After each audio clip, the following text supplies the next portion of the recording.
Hello everyone.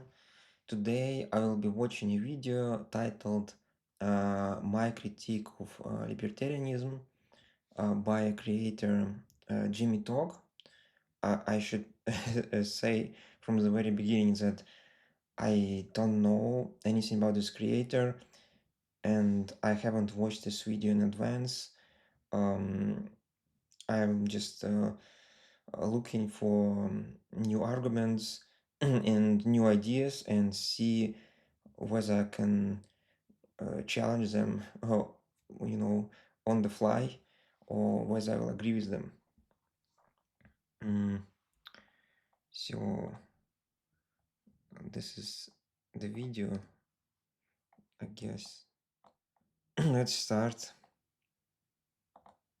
What's up, guys? Welcome back to Jimmy Talk. So let's talk about libertarianism a little bit.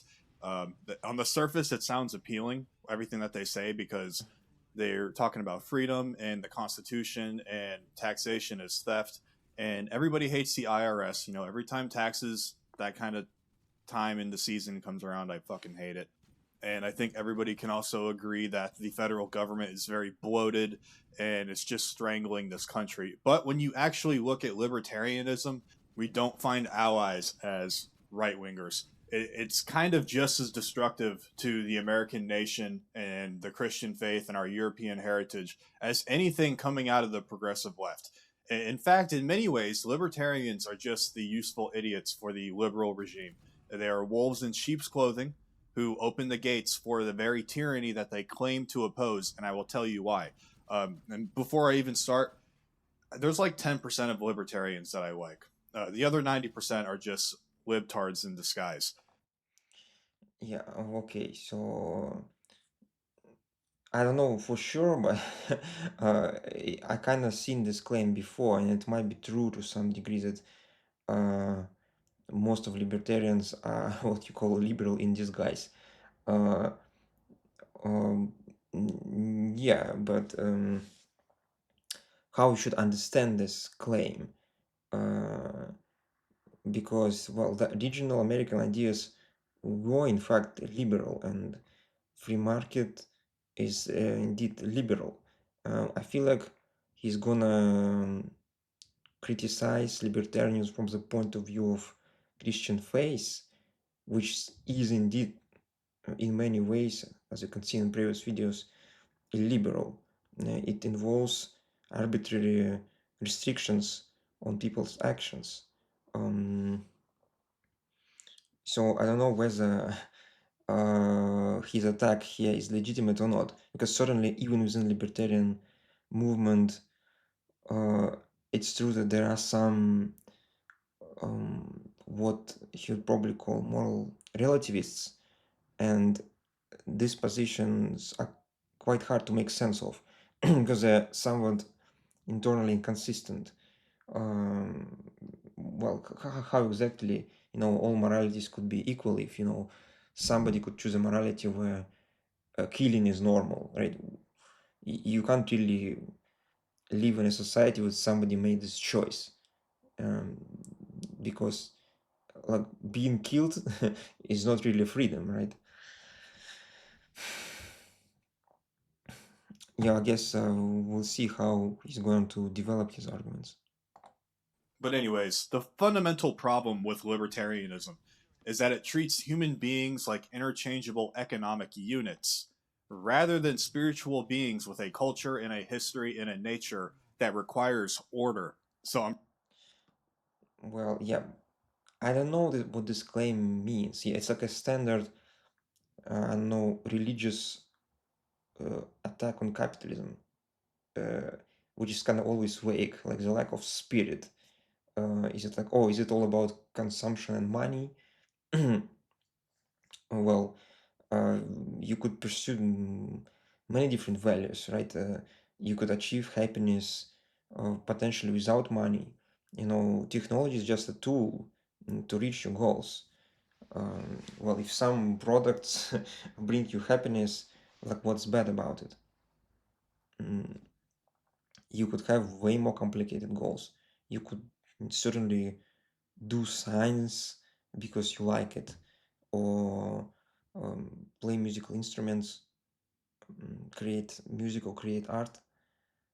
It's not like capitalism doesn't allow it or persecute it somehow or disfavors it. At least I don't see it immediately. Pretty much going to be attacking libertarianism, and I fully expect to get some heat for this, but it is what it is. So I think that libertarians, a lot of them, not all of them, but a lot of them, operate on this childish notion that liberty is the only value that matters. But I'm going to be totally honest. Well, I would say liberty is just a mean to achieve your goals. It's just what you need.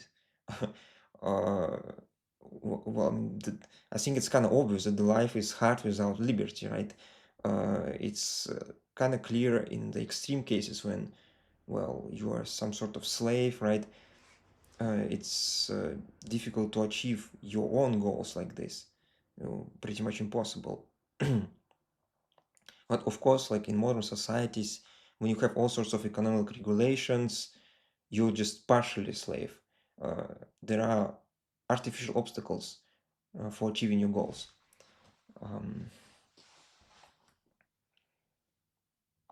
With you. Letting people do whatever they want is not civilization. It's really stupid. Liberty without morality is just degeneracy. And that Yeah, so here I think he assumes that all libertarians are moral relativists, which is kind of indeed somewhat inconsistent position for the reasons which I try to explain. That's not a simple question. Certainly, there are things which unite us in our basic needs, right? Like food, water, and other things. However, when we go beyond that, it's become less obvious what each human needs because each brain was developed individually, so people might have their own preferences, which are different from one another. Uh, but certainly, I don't think it was correct for him to smear all libertarians as moral relativists and therefore holding some kind of inconsistent views like, oh, killing other people is just as good as not killing other people. That's not correct. Certainly, if you look at any libertarian school, mm, most of them uh, mm, well, hold this hold some concrete moral views and they have some justification for property rights and some justification for non-aggression principle. is the key facet that libertarians fail to grasp. When this country started, we had immense freedom. We had so much. We had liberty. But at the same time, 99% of the population was Christian. The cultural baseline was a shared European heritage with a shared moral framework. The founding fathers didn't create a government for a chaotic, atomized mob of atheistic consumers. Like, get excited for the next product so I can consume. John Adams also said this very plainly. Our Constitution was made only for a moral and religious people. It is wholly inadequate to the government of any other.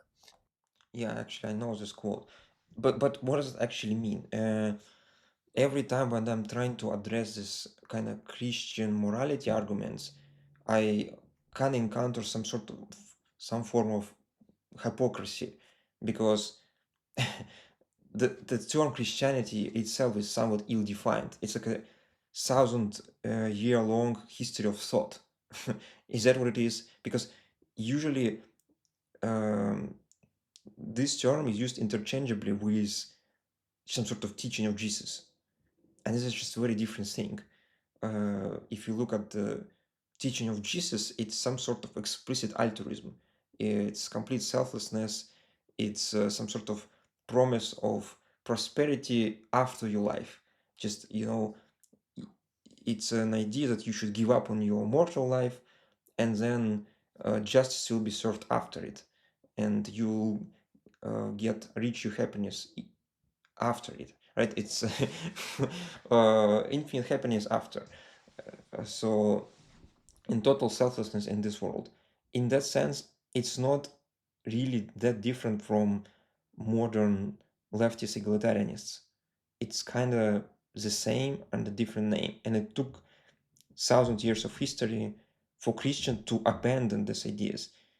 If he calls people like John Locke or founding fathers Christians, this is somewhat dishonest because at least they're definitely not Christian in the Jesus Christ sense. John Locke explicitly abandoned the idea of original sin and he embraced the pursuit of happiness. And that's what's enshrined in the Declaration of Independence. So when he said, "Oh, I'm excited about new product," well, is there something wrong with it? Like that's what's written in the Declaration of Independence. Its pursuit of happiness is moral. That's what John Locke discovered. Others people also Christian or not really? They're already, liberal degenerates. Well, I think this what precisely enabled the success of Western civilization because Western civilization was Christian for a long time, but it was prosperous only after Enlightenment, where Christianity was sidelined. Actually, I'm surprised. You probably already think that I deliberately find as Christian thinkers uh, and kind of comment on them, but no, it just for some reason in America, every time I encounter somebody who is not explicitly leftist, most likely he'll be religious. Well, it's not always the case, of course, but in many cases.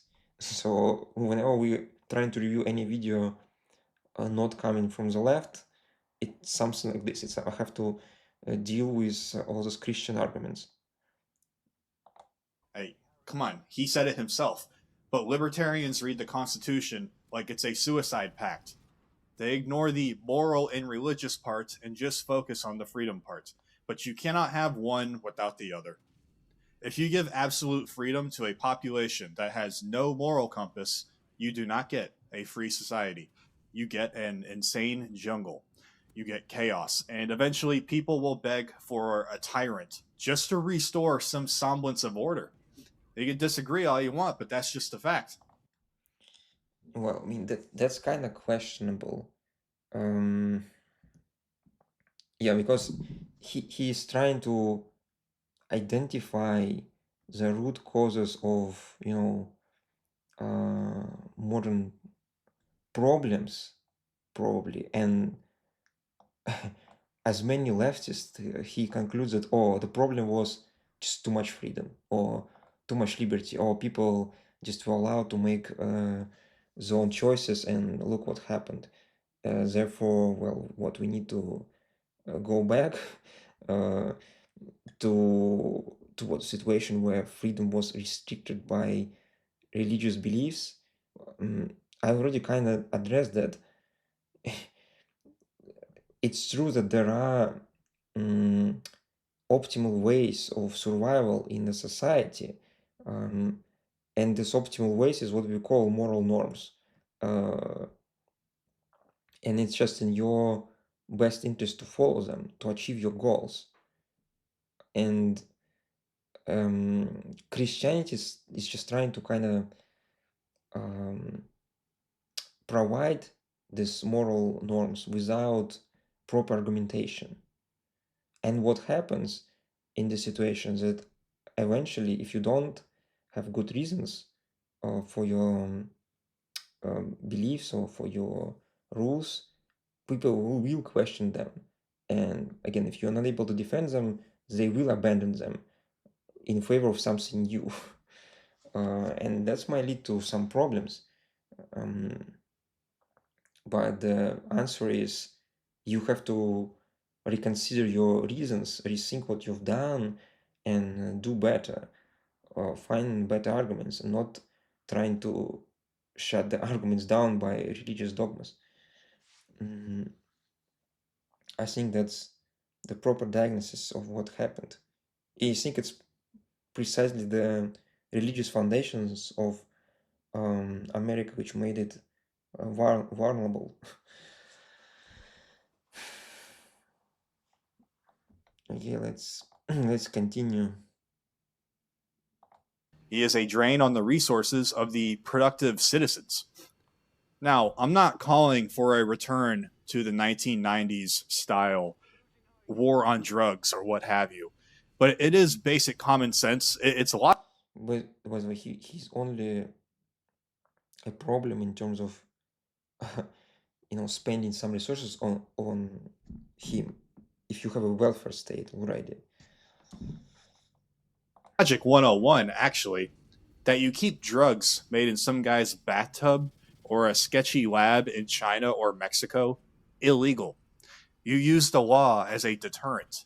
You don't just shrug your shoulders and say, no, live and let live, Darwin Award, because the inevitable result of the libertarian policy isn't just people doing what they want, it's state subsidized suicide.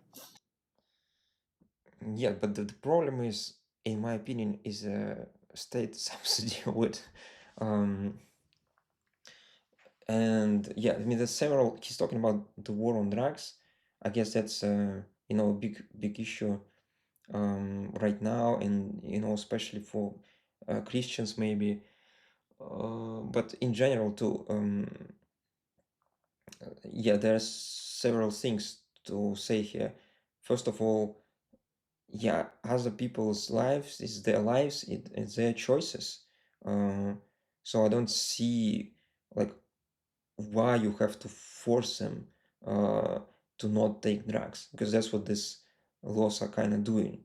Um, you're hoping that by prohibiting something, you will actually make a situation better. Um, but that doesn't work like this.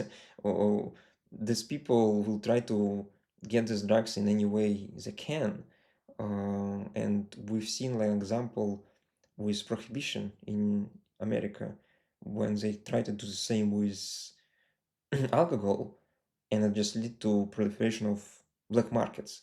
So uh, if you don't address the root cause of the problem and you don't actually convince people um, that you're right, nothing will change fundamentally. You'll only create more black market and more crime associated with drugs. Um, Another reasonable point here is that, well, isn't this um, creates some sort of externality for me? All those drug addicts on the street, I don't want to be around them. They might be dangerous.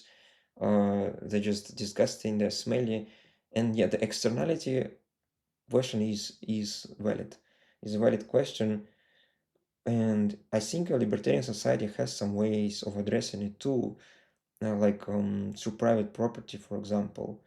Um, if roads are privately owned, then it's possible to actually, for an owner of the street or a company which manages to remove some kind of encampments and even all these unpleasant looking people. I think the private property kind of offers some solutions to that.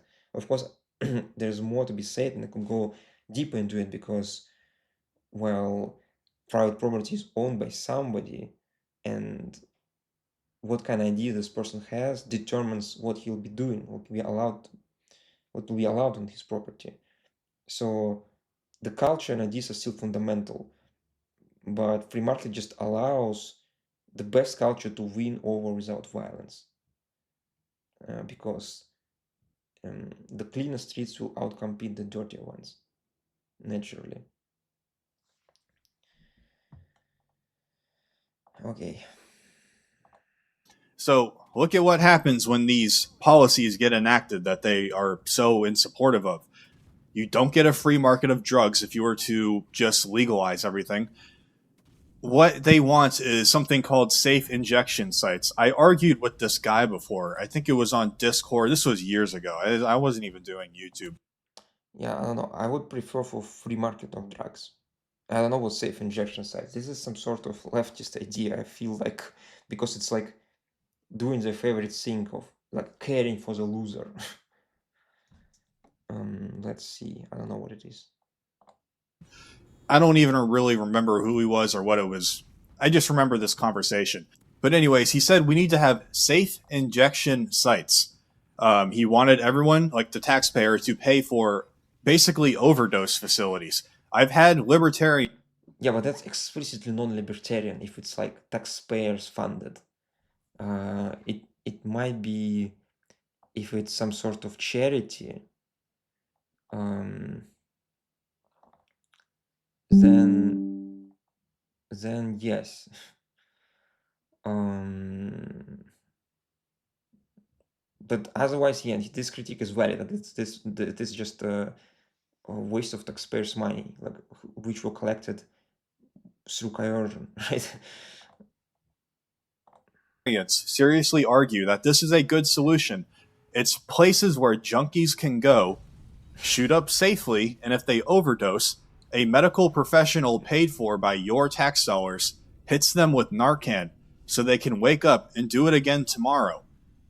Do people seriously think that's a good idea to have in a neighborhood near No, I mean, I don't know, even in terms of if I say I'm a philanthropist and I actually spending my own money and I want to solve this problem with drugs in my neighborhood, that's probably still not what I would do. Like it's just there has to be some accountability, um, some form of tough love, right? It's like, oh, if you stop doing drug, okay, you get rewarded. If you don't, you get punished in some way. Um, or discouraged. But this is like more like encouragement. I don't know. I don't think it's good in any sense. a school? You know, you think free junkie centers are the hallmark of a high trust society? No, absolutely not. People are not incentivized to get clean when you give them a padded room to do drugs and just destroy themselves. That is not liberty. That is just the state aiding and abetting the destruction of its own people. That's absolutely fucking insane to me. Well, yeah. Okay, I don't know. Um, uh, what else to say? Um, in principle, some of the arguments he brought up, well, I addressed, and some of them were not really arguments against libertarianism, right? It's argument against people who, I guess, call themselves libertarianists, but in favor of tax-sponsored welfare programs. I don't know. So, but I hope you got the general idea of what this person is about. Mm.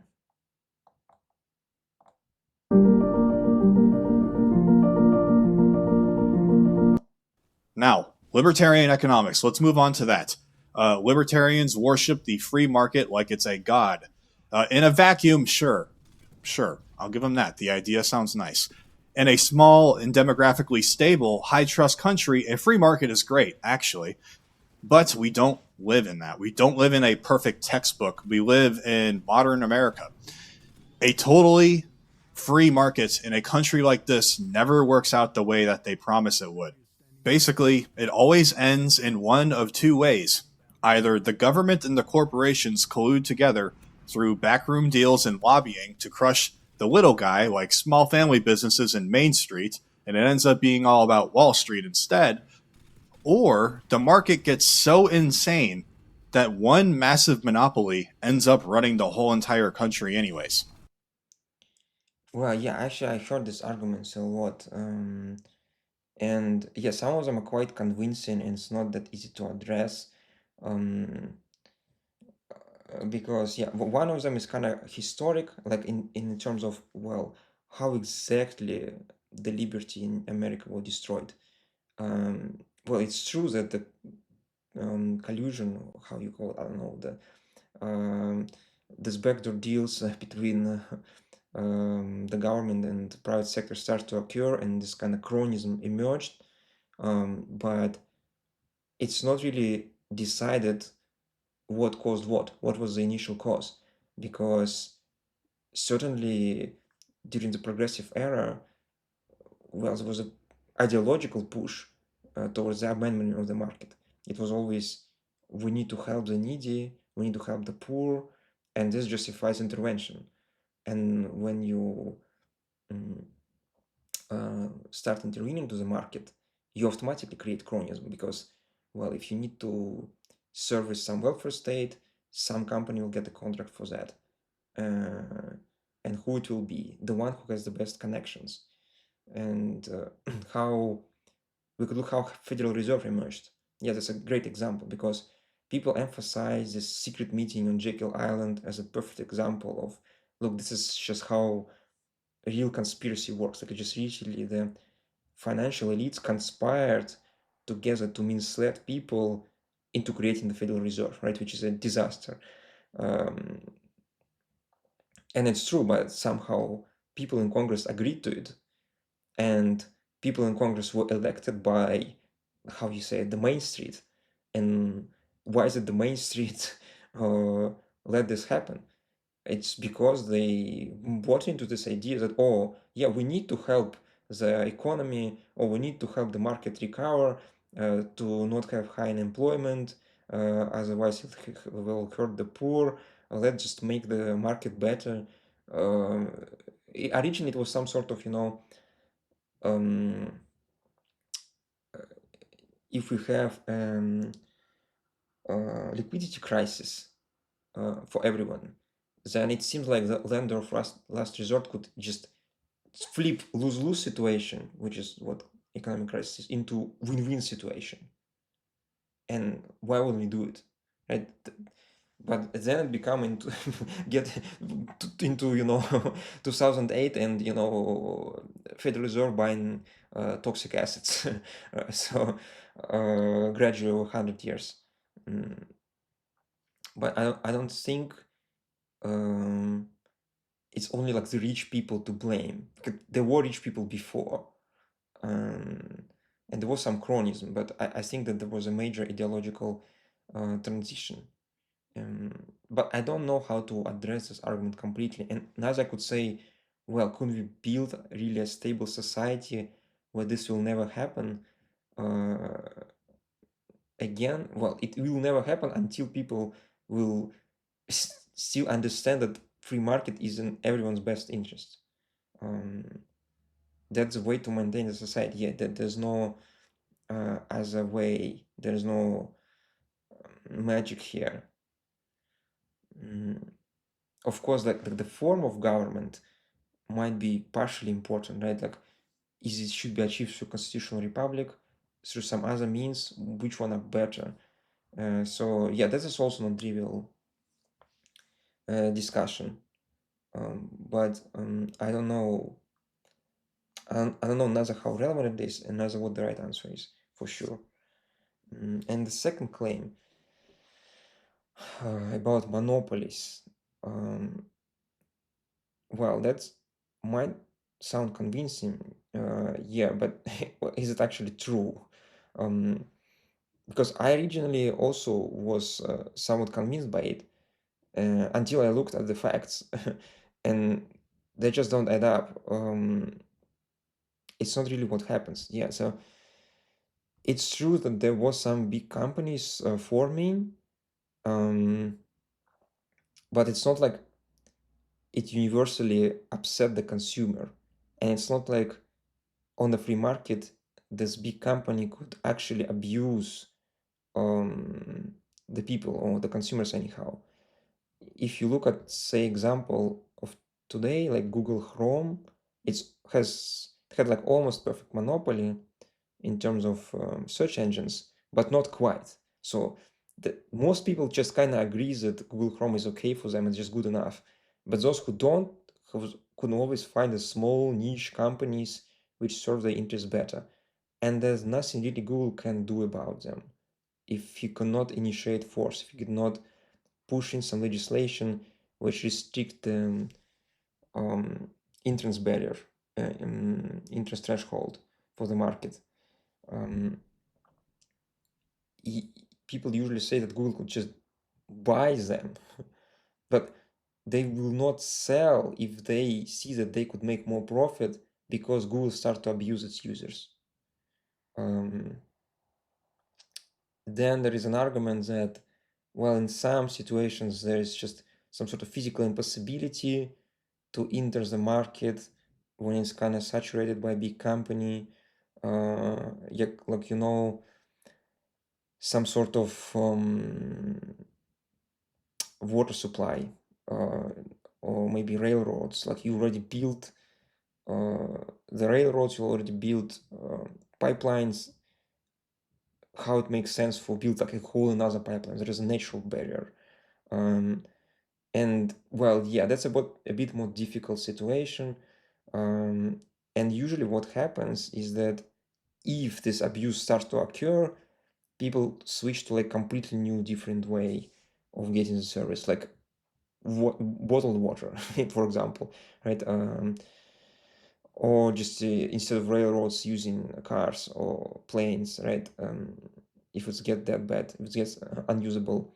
And even historically, if you look at the first anti-monopoly lawsuit against Standard Oil, which was a company producing this oil for lamps, like it turned out that by the moment its monopoly was struck down, um, these lamps were already replaced by electric bulbs. Yeah, I didn't know that. So originally, yeah, this argument sounds quite convincing. A lot of it is based on the idea that economy is a zero-sum game also, that somehow, well, somebody could just get all the resources somehow. Um, and there is some sort of simple games and so on, saying that, oh, if you just exchange these resources randomly, in the end everything will end up in a big, I don't know, in a big sink in one hands. But the economy is not really a zero-sum game. There's like a different equivalence class, if you think about it. And well, the only reason why somebody was able to acquire this much wealth is because he convinced people to bring this wealth to him. This means he gives something of a greater wealth to them. So he has created it somehow. There's this additional wealth created. So when I hear on the left, people say a lot like, oh, you're saying starvation is not initiation of force. So if somebody just bought all the food in the world and not allow anybody to use it, that's not like force for you. And that could never happen. Like, what does it mean? Like, this literally means on the free market that this person give everybody something more valuable than food. But that doesn't make sense, because at least for today, the food is more valuable for you than anything, because you need it to literally survive. So that could not happen on the free market, for that reason. Okay, let's continue.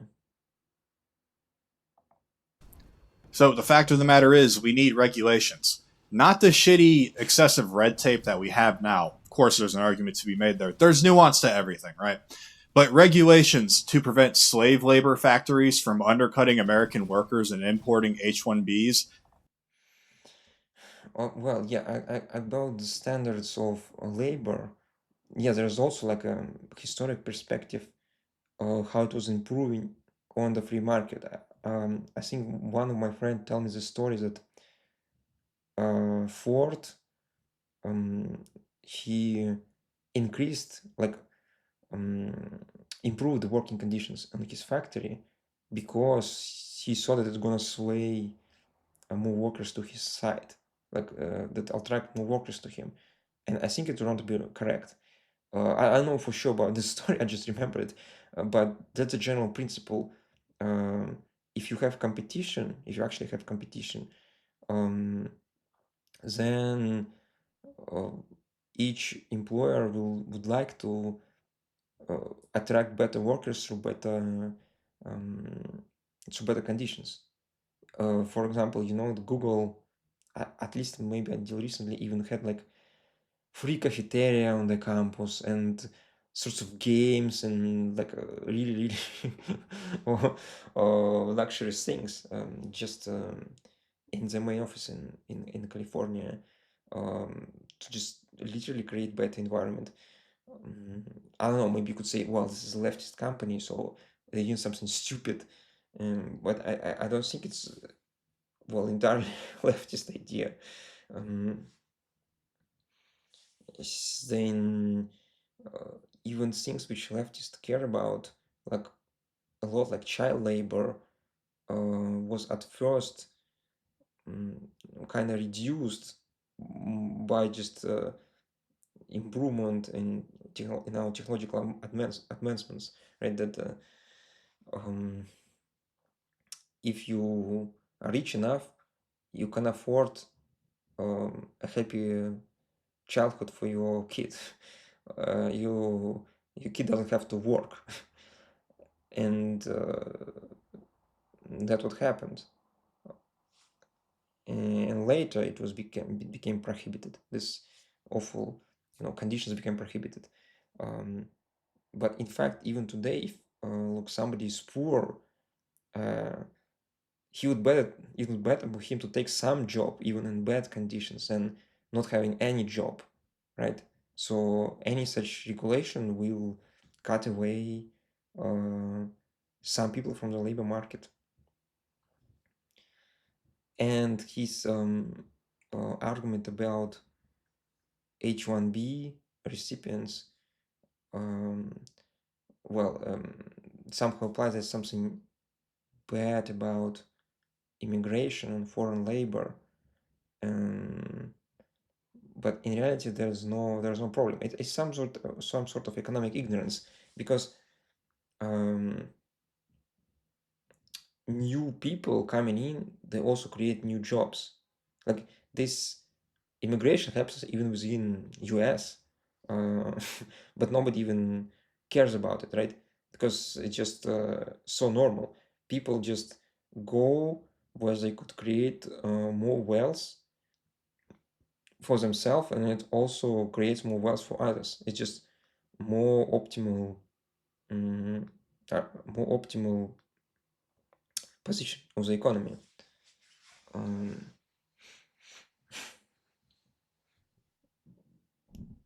yeah, it's true that some, say, H-1B worker comes in, um, he took some job which some Americans could take, um, but then he also uh, created additional, well, new jobs by buying the products which Americans have made, different Americans. And it's true that you have to adapt. Yeah, and it could be unpleasant sometimes, but well, you compete with other Americans too. It is considered normal. Um, I don't quite know. Maybe this doesn't sound convincing, but no, like, what's the alternative? In what sense, like, say, different Americans who could take your job are worse than some sort of H-1B guys? I guess he means some sort of shared culture, but I already addressed that. In what sense? What he means by it? Some sort of Christian dogmas, but they are not good. Uh, the pursuit of happiness is not really Christian, but that's what's important for the market, in a sense that mm, the capitalist culture is kind of canonical. In some sense, it sustains itself. The people who um, are better at markets earn more money, and they are interested in sustaining the system further. Well, okay, maybe you could say you question this too, but let's just continue. And to prevent distinct moral hazards is kind of needed, you know. But ultimately, it comes down to a deeper rot, and that is the banking system. Now, on this, I actually agree with libertarians on the diagnosis big time. Like, we need sound money. I'm all about precious metals. I'm always talking about it, especially if you follow me on Twitter, you know I am. We need to return to precious metals. The Federal Reserve is a criminal organization. Totally agree. But the libertarian solution of just let the banks do whatever doesn't work in a fiat based debt economy. The banks don't operate on equity anymore, they operate on debt. That is how the whole country works. That's the American economy. It's all ran off of debt with fake paper money. So the banks don't take a hit if they invest into something and the company fails. They don't Well, they actually do. If they're not bailed out, they do take a hit. Or actually, maybe I don't understand exactly what you're saying. care. They throw out loans to anyone who wants them, like student loans, mortgages, business loans. Literally any retard ever can get a Yeah, it's true, but that's mostly because of governmental interventions. At least at some point, like if small bank knows that he can sell this loan to bigger bank later. And why big bank buys this? Oh, because big bank doesn't care because he will get bailed out. Um, well, I mean that's how it was working in 2008 crisis. loan. It's kind of crazy. But they will collect interest off the backs of these people. It doesn't matter how stupid someone is, they can get a loan anyways. That is how banks make their money. So this basically encourages a never ending debt cycle that enslaves the population. This system does not benefit the small business on Main Street. It benefits the massive conglomerate companies on Wall Street. The banks Well, yeah, I would say the system where there is government spending will indeed lead to such kind of problems. Even without Federal Reserve, somebody has to hold government bonds, and there's always some sort of favoritism in this, or somebody has to serve the welfare state, right? The pension funds, and these things are assets for the banks, and the banks could use those assets to issue more loans, right? Um, and that creates some sort of disturbance in the market, which then could lead to, the bubble, the further escalation, this uh, back reaction effect, like when this will lower the interest rates and create small loans and so on. So yeah, that's a problem, but there's no actually a proof that that's a problem in a complete free market. Even if we actually try to pin down what he's specifically talking about, it's usually fractional reserve banking. I don't think he would say that there's just a problem if somebody bring money to the bank and the bank just hold on to it as a vault, right? And I don't know whether he thinks the interest charge is a problem. Of course, I know some Christians or Muslims, they are literally against that. And that's literally some sort of putting us back into medieval era where the person who doesn't have money could not really achieve his goals, could not really try his ideas because he could not take loan, he could not get loan, right? But mostly the problem is this fractional reserve banking. It's not just like you put money in the bank and you say, okay, for 1 year it's not mine. You can do whatever you want with it. Return me it with interest, and the bank loan to someone else with a high interest. That's like how 100% reserve banks would work. What happens in modern days is that you put this money in a bank and they are available on demand, and they are also available on demand to the person who take a loan from the bank. So in a sense, like if you put $100 in the bank, and then just having this $100, the bank gives, issues a loan of $100 to someone else. Now the bank owes this $100 to both to you and to this other investor who took a loan, and that's create this money multiplying process. I mean, again, there you need to go a little bit further. Here you have to see how multiplication happens. Like if you have to, you start purchasing something, making claims with other banks, and this happens many times, right?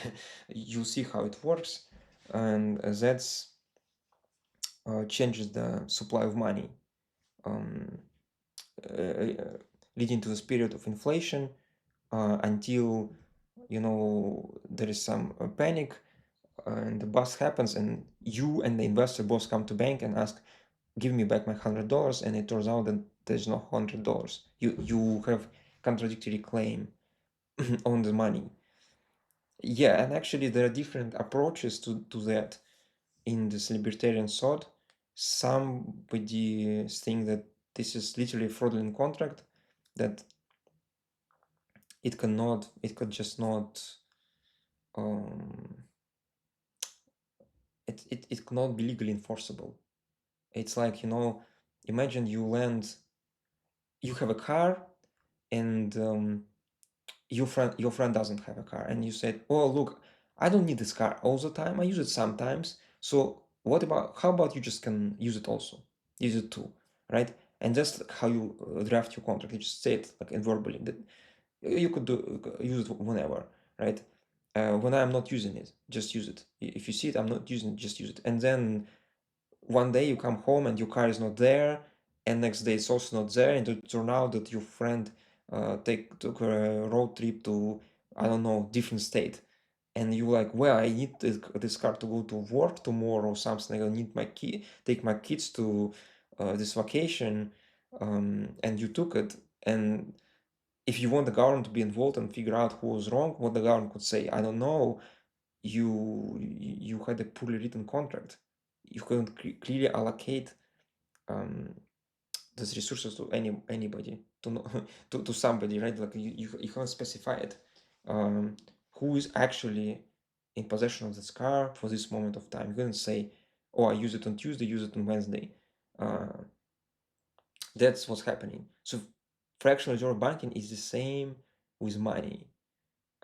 So somebody could just argue that this is literally fraud. Um, Another way of seeing it is example with how do you call it, money forgery, right? Imagine there's a person who just print fake money in his basement, right? And then he goes and buys stuff with it. That definitely would be just illegal, right? Just, well, without even walking question of illegality, that would just be wrong. Like that's theft, right? People would say that this is just theft. But what if what he's actually doing? He prints like $1,000, and then he lends the $1,000 um, with interest, and then when he gets like $1,000 and 100 back, he burns $1,000 and keeps 100. Effectively, he kind of earned this $100 as an interest on money which he didn't have. So you could say it's still kind of theft. Yeah, and I don't know how to address that, whether this form of contract should be like illegal literally, but historically there was a moment in American history where there were relatively free banking. I don't know, of course it's not perfect, and there were certainly banks doing this a lot, but there was also a counter forces, like banks, other banks noticing that somebody creates too much fiduciary media, that's fake loans not backed by anything, punishes them by redeeming species as fast as they can. So there was some sort of balance to it. As soon there was no disturbances coming from the government creating this kind of bank cartels. So yeah, it's not clear whether it's a problem that wasn't proven on free market, and whether it's even actually fraud, right? Whether it should be legal. Well, okay, let's see what he's gonna say next. Banks want to work with the massive companies because it's efficient. They want to work in tandem with the government, and we saw this in 2008. The banks failed and real estate crashed. Did the free market punish them, though? No, the US government stepped in and bailed them out because Well, yeah, but the free market would punish them. That's isn't it obvious? Yeah, exactly. The government step in and bails them out. these companies were just too big to fail. That is the reality of the system we live in. Libertarians will say, though, that Yeah, but what do you mean too big to fail? Why? Or is it because of this idea that we need to bail out the Wall Street to keep money flowing into the Main Street and all this Keynesian leftist nonsense, right? wasn't real capitalism, but that Yeah. doesn't matter. That is the reality of power. You cannot separate economic power from political power. Yeah, I understand this argument. No, it's fair that indeed the argument against libertarianism is some sort of like, well, what's about real life? It's that's not how it works. You're saying like, oh, okay, we should have a government which doesn't interfere into economy, but well, how would you do it, and why would this happen, right? It happens like the government intervenes all the time.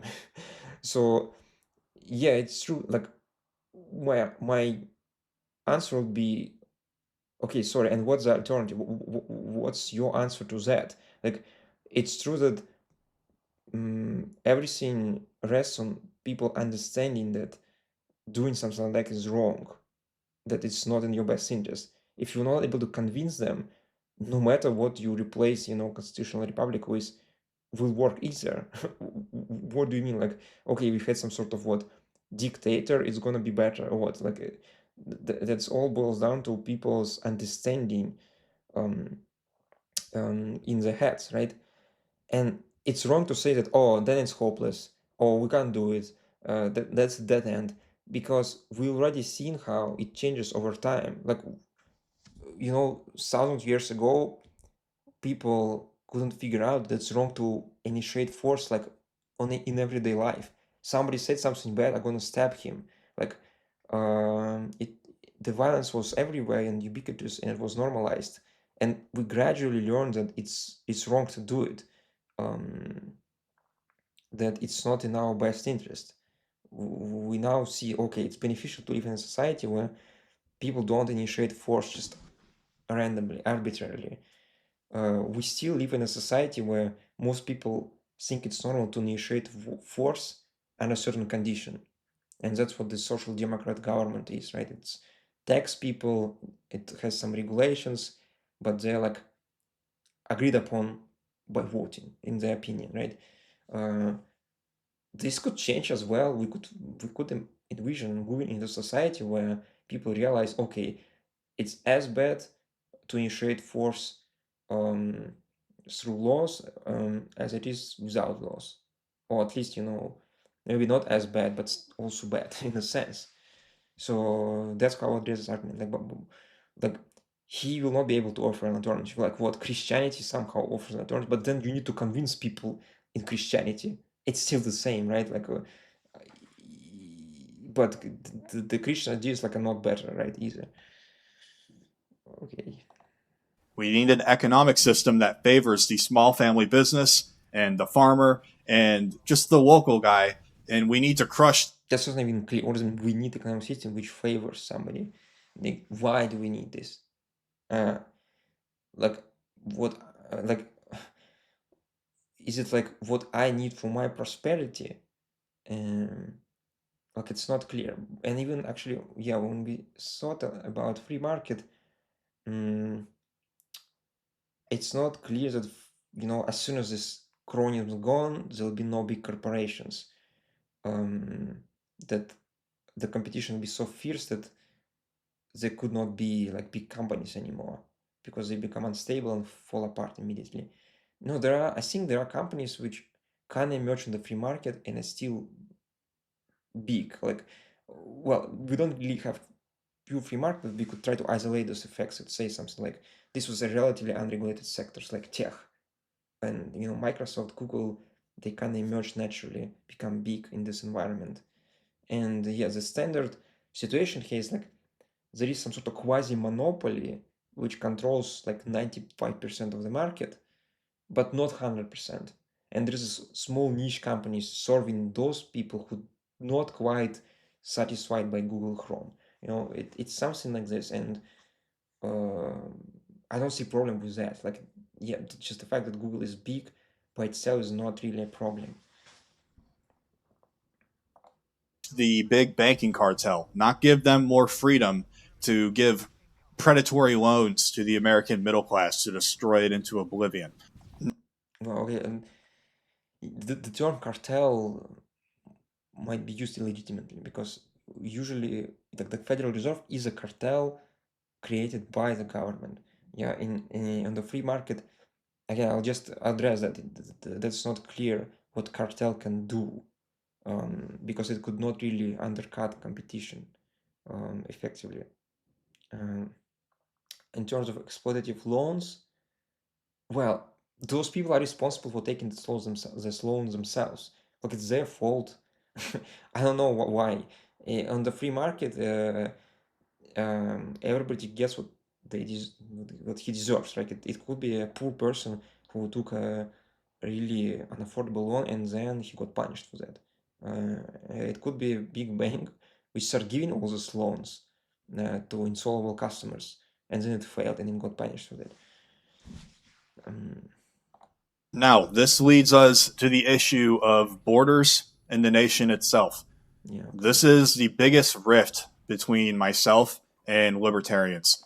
Yeah, actually, it's probably true that there's the biggest debate happening here today. Like it's all about immigration, and all this new right movement is very focused on immigration and border question. Because libertarians believe in magic dirt theory. They believe that America is just a piece of land with some lines on a map, and that anyone who steps across those lines becomes an American with their new piece of paper. They Well, I don't think it's correct.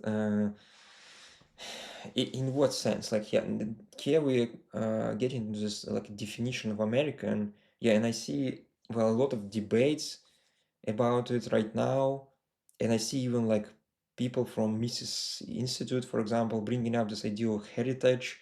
Like America is about like your heritage.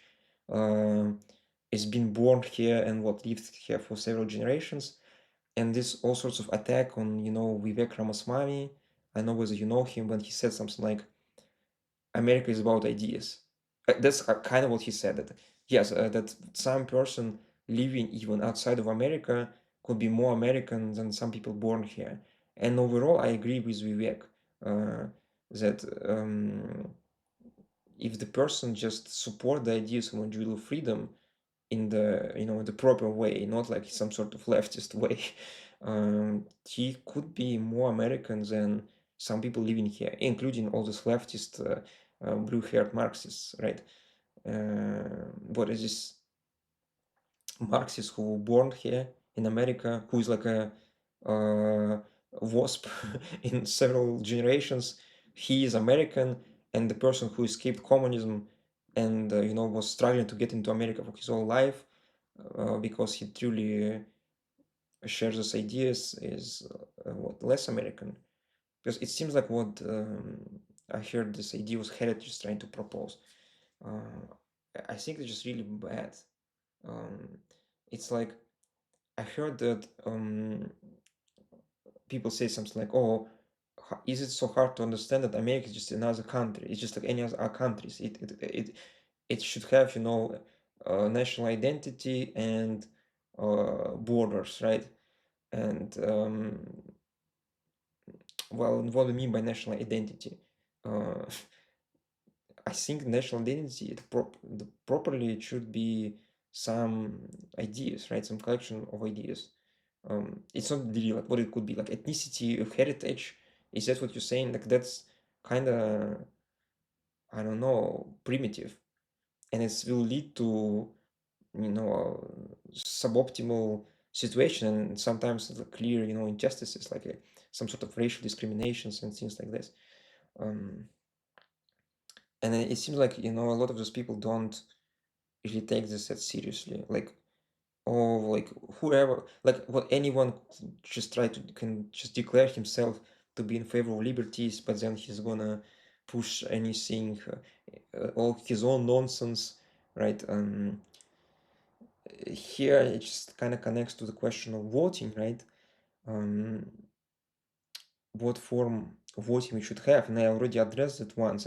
I think that um, essentially voting should happen like in private companies, proportional to the shares which you have purchased. And in that sense, if you're rich enough, yeah, you can affect the decision of the government. And if you're rich enough and have bad ideas, yeah, it actually certainly might lead to bad results too. Um, but at least the fact that you're able to earn some money on the free market means that you have some merits. You're able to navigate capitalism effectively. That's why I'm saying it's a self-sustainable system, because people who were able to get rich in capitalism are good at understanding how markets work. They are good at capitalism. Mm.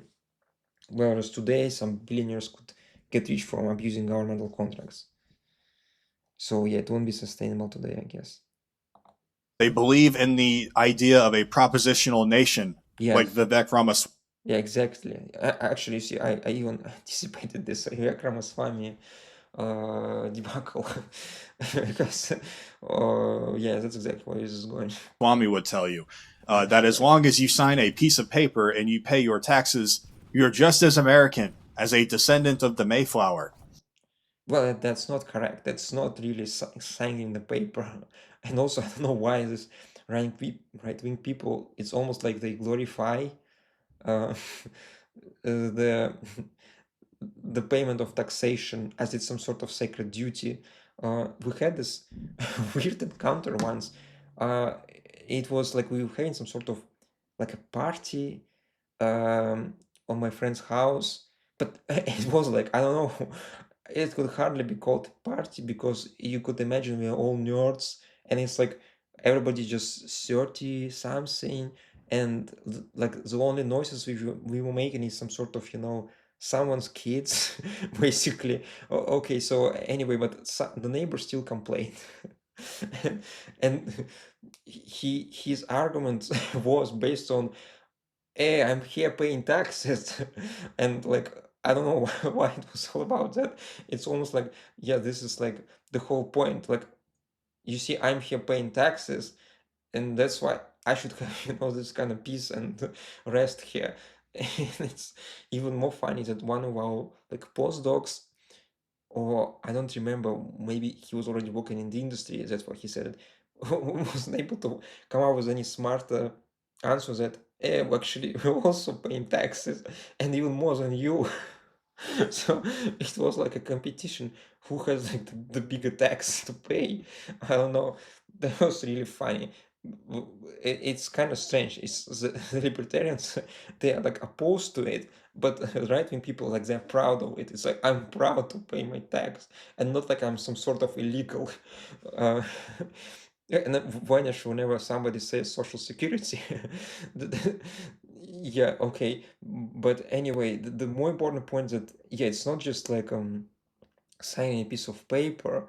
It's about truly understanding it, and there is actually a test for citizenship, and you could just make it hard, in a sense. And people would say, okay, but you can cheat, and also the people who are in power could tweak the test to make it into woke nonsense, right? And yeah, to address this concern, I propose the voting proportional to wealth, because then if your system is already not destroyed by regulation, wealth equals merits.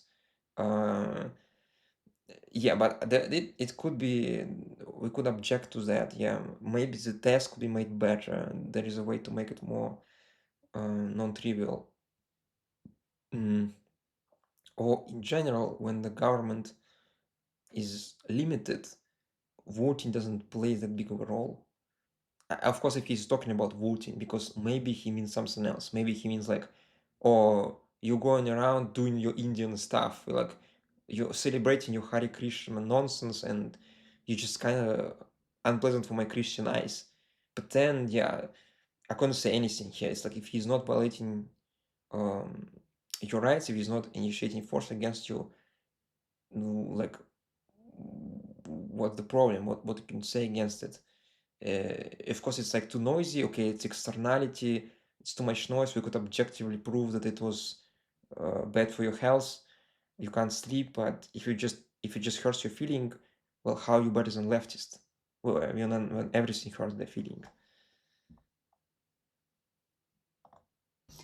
And that is a lie. Demographics are destiny. People have gotten on my ass about this, and Jimmy, blah blah blah. I don't care. That it's just a fact of the matter. Don't hate me. I don't make the rules here, right? Culture is not some abstract concept that's floating in the ether land. It is Yeah, it's true. Well, but the culture is also not heritage. It's not like I was born here. the biological and historical identity of a specific people. Yeah, why? His biological historic identity. As I said, like all these leftist lunatics on college campuses, well, they're like wasps, right? They have your heritage, and biologically they're white, right? Exactly. So no, they're just wrong, and um, yeah, you could acquire ideas within your lifetime. It's maybe more likely that you could get the right ideas in America than outside. However, we're really not sure about that. If you go to the school and you're taught like some woke nonsense, well, okay, how are you American now after all this American education? Um, Libertarians refuse to acknowledge that high trust societies like the one America used to be are actually pretty rare. They are also fragile. They are the results of centuries of shared religion, shared blood, and a shared struggle, a shared identity. So when libertarians advocate for open borders because they want the free movement of labor, it's all yeah, exactly. about economy and materialism to them. Mm, well, yes, because I actually don't see anything except for materialism in a sense. Uh, I just don't understand why people think that materialism is something like shallow. Like, yeah, it includes all sorts of experiences, everything we have, right? And my mind, well, interacts with external world through my senses, and could bring suffering and pleasure of a different, of all sorts of kind, like from food to more complicated pleasures like art. What the problem is that art is like a material thing. Mm, They are advocating for the permanent destruction of the right. They will look at a Somalian who got here yesterday and a man whose family fought in the Revolutionary War, and they see two identical economic units. those are not identical. Uh, the economic value is proportional, well, to all the skills, right? To what they can add. I mean, maybe other qualities. Then they're not equal. It's precisely the egalitarians who think that all lives has equal values, but that's not true, right? The value of your life to me depends on what value you can bring to my life, right? What can be produced. And again, if this American whose family was fighting the Revolutionary War is better than Somalian, right, and producing something, well, yeah, he's more valuable. But if Somalian immigrant actually is more talented, more educated than some sort of heritage guy who doesn't know anything, or how doesn't know how to add fractions already, well, yes, Somalian guy would be better. Um, I mean, of course, there are other things like, yeah, what do you mean? Is this Somalian guy? Is he planning to kill me at night? Because like he came from culture where it's like normal to just stab people. Yeah, and then of course it undermines and kind of um, annihilates the value which he could bring by his talents. But that's usually not the case, right? That usually the talented people they also have some sort of reasonable moral understanding, at least about arbitrary violence. Um, I think the real problem is that the left tries to bring the worst of the worst people because the whole idea is to help those who are in need, and in that sense, They don't want to help the talented people, right? They want to yeah, because I guess maybe talented people could help themselves, or even worse, like they don't deserve the talents, and um, we should really, sacrifice them for these untalented people. And that's what happened. It's not like just some Somalians coming in who are just really good enough to work for American companies. It's like the left brings in on welfare the worst of the Somalians, who like the most, violent of them. Um, and they had the culture as far from American as possible, because like the left truly hates American culture and it really wants to destroy it. Like I don't disagree with that. Um, Oh, like, oh yeah, that Somalian who got here yesterday, yeah, he should have a gun too. Like, what the fuck are you talking about? well, yeah, in terms of guns, uh, yes, I would say if everybody has guns and the government doesn't try to arbitrarily restrict it, or even non-arbitrarily, I think it's still better. Because I know like a lot of people say, okay, but we would need to have some sort of common sense gun control laws. Um, uh, and I see how it was abused. And again, he's talking about the Somalians, but he's forgetting that the left was pushing for gun control laws from the very beginning, using very similar arguments like, oh, but he's drug addict, he smoked marijuana. Uh, do you really think he should be having a gun, right? And what happens is just it opens the door for the total destruction of Second Amendment. That's what I've seen, because I've seen like a YouTuber. I think his account was called FPS Russia, and who had like hundreds of guns, and guns was all his life, and yeah, he had a YouTube channel about guns, all sorts of them. And then the government didn't like it, so what they did is they prosecuted him on like a fake charge of like um how do you call it, transfer of drug, like I don't know, it's like there was some weird law when you but you can have some amount of drug of marijuana for personal consumption, but if you like transfer it to someone else, like you resell it, then it's criminal. So it's like a weird law, and he hasn't done it, but he was smoking this marijuana with his girlfriend, and therefore they classify it as, oh, he was spreading this marijuana to her. That's all. That he traded it with her, like for free, but still. And they try to convict him on this charge, and this would literally means he has to give up all of his guns. And the thing is, like, he didn't agree initially. He said, no, no, no, no, I'm not guilty, and they just put him in prison, and they were keeping them for 6 months without trial.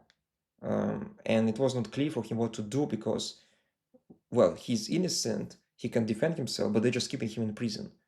Um, and eventually, his lawyer convinced him to take a plea deal, and he said, "Okay, yes, I took like a one marijuana cigarette to my girlfriend, so I'm guilty of this charge, transferring marijuana to somebody else, and they took all his guns, all of his guns. Like he lost everything. So that's what the government is going to do. Well, so if you say, "Oh, I don't want Somalian to have guns," well, okay, then you're next. And by the way, surprise, surprise, right now, if you're an immigrant, you can't you can't have guns in America. It's like, um, at least it's somewhat complicated. It's not like this person is kind of maybe delusional about the actual immigrants' rights in America, because, um, yeah, at least for illegal immigrant, um, if you're just on a visa, you can't buy a gun unless you go some sort of weird loophole, which is hard to go through. If you need to get a green card, and I don't know whether this person even understand what it takes to get a green card. So yeah, I don't think that the problem in America, or some wrong people have some guns. Yeah, it's like everybody should have guns to defend themselves. It's like not enough. in my opinion. But back to the economy part, they're just kind of blind to reality. Third world immigrants from third world countries, they bring third world voting habits and cultures. They vote for big government. They vote for the welfare state. So by Yeah, I actually talked about it. Yeah, that the voting issue is totally non-trivial. Yeah, and I said there is like as a citizenship exam, or it's merit based. And by the way, it's not true that they necessarily bring the big government ideas. Because again, if you had a normal immigration system which attracts talents running away from communism or nationalism, they not necessarily bring the worst ideas in. Like in fact, like well, I see how many immigrants actually try to warn Americans about the dangers of communism, who literally come from Cuba, China, Russia, and I see them trying to convince people like, or even like North Korea, you know, not to go into this direction. They're trying to warn them, and so I don't see this problem actually. I think it's really exaggerated that oh, it's the immigrants they vote for the Democrats. That's just not true. I don't know who they should vote for because Republicans now are not better in terms of limited government. So um, a lot of countries outside of America are either communistic or they're nationalistic, and none of this is good. Nationalism is also tyrannical. Uh, so the immigrants could warn Americans about these threats because Americans kind of don't see any of that. Like the left doesn't see the problem with communism, the right doesn't see the problem with nationalism. Like they haven't seen the true level of tyranny and oppression when the individual life doesn't mean anything, it could be sacrificed either for this communistic ideal or for some nationalistic ideal where oh, it's about the nation, who you are without a nation, you're not irreplaceable, and so on. Like you need to sacrifice yourself for that. Like it's not better. And interesting that communism and nationalism kind of oppose each other, but they agree on this fundamental that it's not the individual which matters. Or it's not atomistic. We don't like atomistic. We like less platoons, whatever. Um, Berkeley, how I actually don't even want to invoke it, but okay. But just continue. cheering for open borders to get cheaper labor for Amazon and Walmart, because it's all about GDP and the economy to them, libertarians are importing the very socialism that they claim to hate.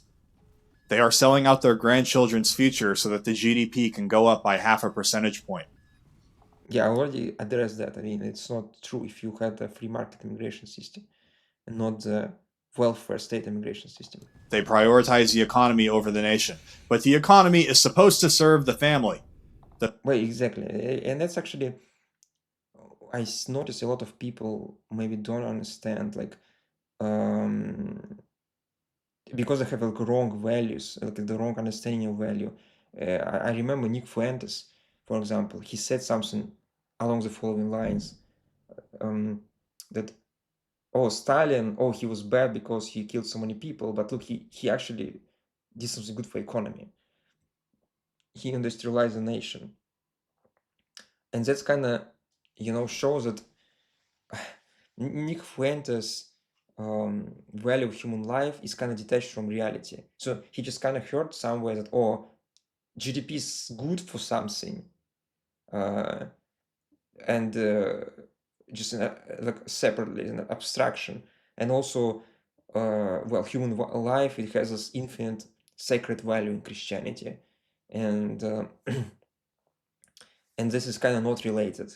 So in that sense, uh, what happens is that if you just have this sacred, mystical notion of value of human life, uh, it's actually less reliable than if you have like this pragmatic economic one, because it's not intuitively clear how big this mystical value is. You just thought that it's infinite, but it's obviously not true because if you've been attacked by somebody, it's best for you to kill this person or at least hurt them back, or if you have to choose between the life of your family member and the life of a stranger, if you know stranger attacks your family member, right, or something like that, you know what you would choose. So no, different people have different value to you. I mean, the different people lives have different values to you, so they're not infinite. That actually proves that it's not infinite. I don't know whether you understand this math argument, but uh, okay, so um, um, and um, in terms of people who are not our relatives, who are further away from us, the value is more like economical, because they create prosperity, they create all stuff we use. So the dichotomy which he considers like, oh, GDP versus human life is actually a false dichotomy. In a sense, like if he would see the economy clearly, right, that why GDP is good, and it's like it makes it creates more value for me, right? He would see that killing those people didn't actually lead to anything good, because what happened is, yes, the Soviet Union, it kind of killed a lot of people and destroyed a lot of capital associated with them. Like these people are also capital in a sense, to build this industrial war machine to threaten other nation, and the quality of life didn't really increase that much. So um, it's more like what's happening is that, say you're living in Soviet Union, right? And yeah, some of your friends might get executed or sent to Gulag, and for all these struggles, have to go through all the struggles, and you build this war economy, which doesn't really increase your quality of life. So there is no, um, from the correct economic perspective, killing those people was destroying your capital, burning it in order to misallocate it into the war industry, uh, which doesn't actually make your life better. So at the personal level, what happens is you either get killed or your life will not get better. uh, that's reality. So it doesn't. The GDP numbers don't matter here. That they formally went up, because that's never was the final point. The human life was a final point. So what Nick Fuentes said in this case didn't make sense, and I'm just saying that um, yeah, I see a lot of kind of confusion like this. The family is not supposed to be fuel for the economy. Now, I know a lot of libertarians. Yeah, actually, that was happening like in Soviet Union. That was like the family, the people who were the fuel, right? Exactly. That Soviet Union burned humans like fuel to build the war machine. But the humans are also capital in the economy. Mm. Are like, well, I don't support open borders. And that's fine if you don't, but they will also turn around in the same vein and say something like this: well, the economy, you need to be more competitive than them. Well, you kind of can't. This is the reality of free market shit, by the way. Yeah, I think that my answer. I even said that you have to be more competitive. What you want, like being babysitted by your government to protect you from people who just better. A nation that cannot produce its own goods let's outsource everything to China. A nation that relies on Chinese slave labor for its steel and microchips, it's not a sovereign nation. I don't care if it's cheaper to buy plastic garbage from overseas. If it means the Rust Belt is completely destroyed and American men die of opioid addiction and unemployment, it's not worth it. Well, yeah, that's actually quite not real argument. Yeah, because I understand what he is saying. Um, that's really, yeah, that's really delicate, because in a global world, let's say we have free market nation, other nations might not be free market, but they intervene into the global economy, so they create disturbances in it, and it affects your country, and this is indeed very difficult to address, because I would say I'm kind of confident that free market is the best possible solution, but when you have a global economy and it's clearly not free in some places, it's hard to argue that some, um, regulations or which are designed to counter the enemy regulation against you are not beneficial. Yeah, that there's no, I don't think there's a canonical argument in general uh, in terms of, this utilitarian philosophy. Um, so the only argument here just remains to be the moral one, which is, yeah, when you impose regulation, you initiate force against innocent person. Um, so if you impose tariffs or um, any restriction on labor, uh, you engage in some acts of tyranny, at least to some extent, against even your own people who wants to hire this foreign labor or who wants to buy this good. And he said, look, I don't want to buy this cheap Chinese good. Then yeah, you could just not, and that would be the balancing force. If you able to convince enough people that it's a bad idea that we're producing our microchips in China, or all our um, you know heavy machinery, then yes, uh, they will stop doing it, and maybe you will rebuild the rusty belt. Um, but if you're not able to convince them, like what? I mean, this will create another black market or what for foreign goods, um, and more so, it won't be sustainable. Look at the tariffs proposed by Donald Trump right now.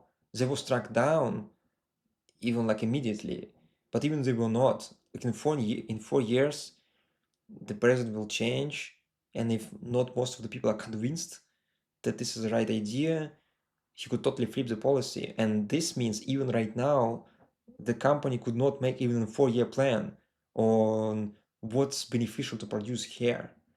So this is, I think, a bad idea. If you want to have microchip manufacturing, you should have deregulated the market, which killed IBM or handicapped it, or Intel in the first place, and made it, non-competitive with Taiwanese companies. Um, I think that we would do, or at least, maybe right now it's meaningful to create some sort of economic freedom zone, like a small pocket where you could put all those companies and not tax them, not regulate them, allow them to do whatever they want to produce it. Yeah, because the national security concern, I don't take lightly. Yeah, if we have to go to war with China, and like Taiwan is gone, and heavy industry is gone, yeah, it's kind of it is dangerous. There is some merit to it. Um, so yeah, this argument, I'm not sure I could address fully.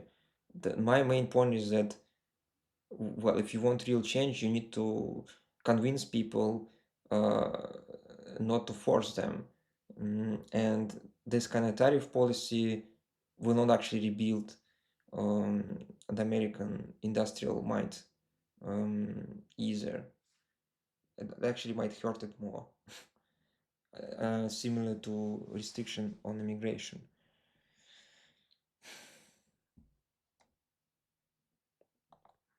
It doesn't matter if the market's better.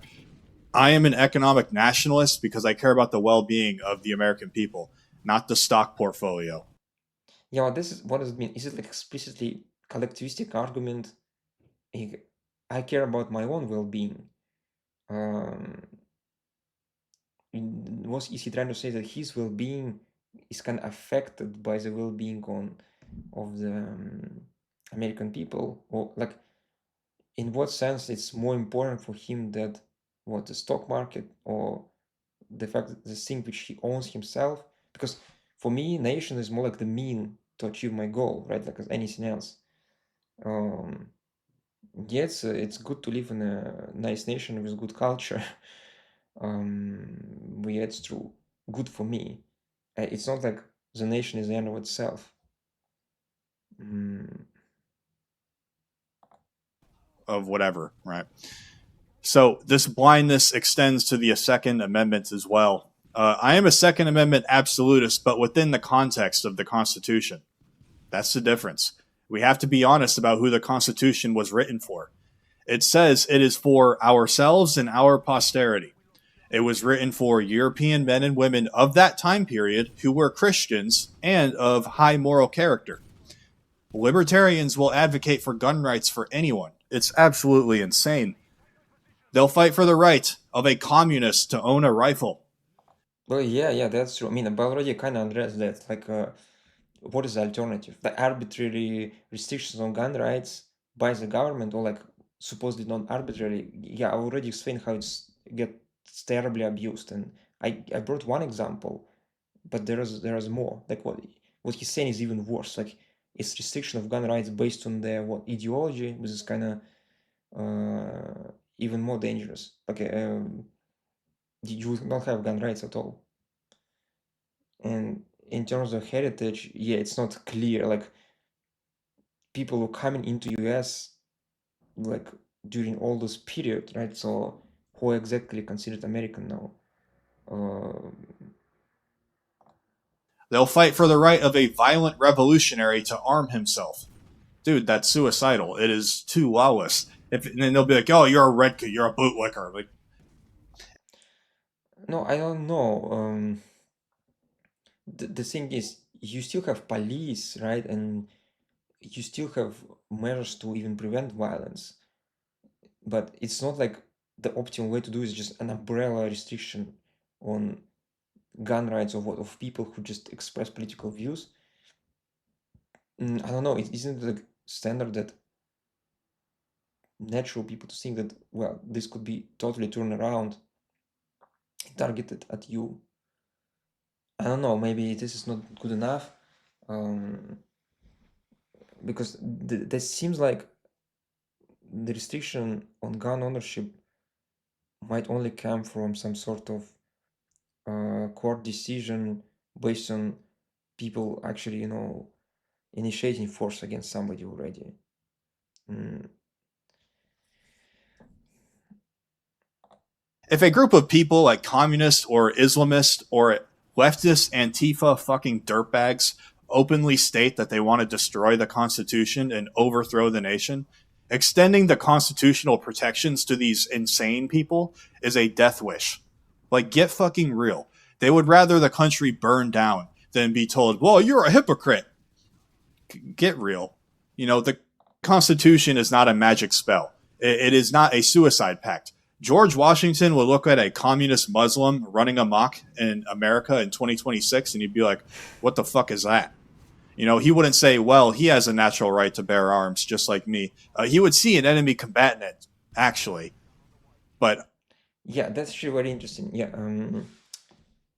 it's also not that easy to address, by the way. It's somewhat connected to this question of why political violence is at prevalent. Because, yeah, what he's saying is that, well, at what point we even say that somebody initiated force against me?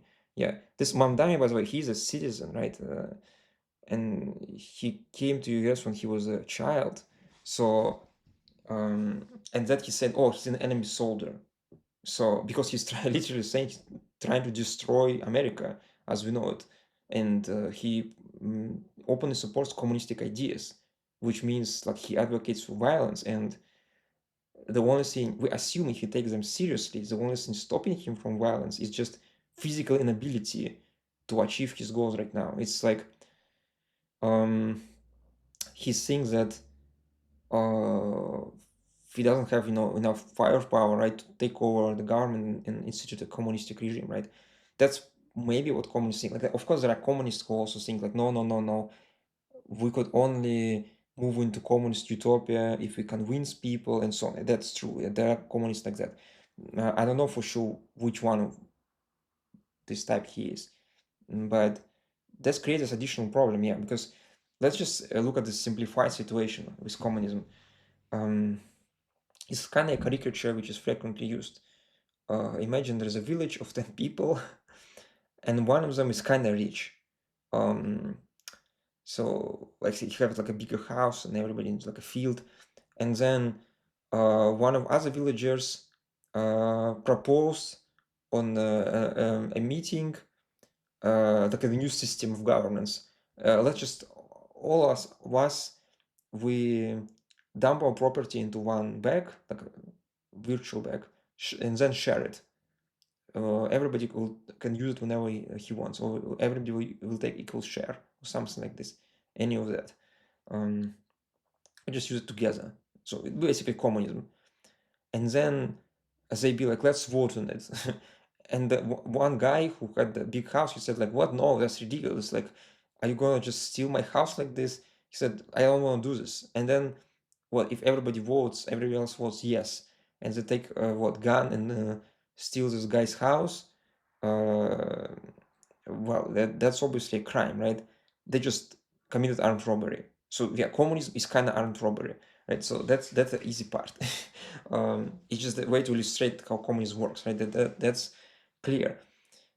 But what kind of happens in reality, and what's more, it's it makes this experiment to make this experiment more realistic. Let's imagine that 9 people vote and 6 people voted against communism, and let's say even for in real life it is 10th person he also votes against, so it's like 7 against 3, and let's say this one proponent of it and 2 of his supporters, well, they lost.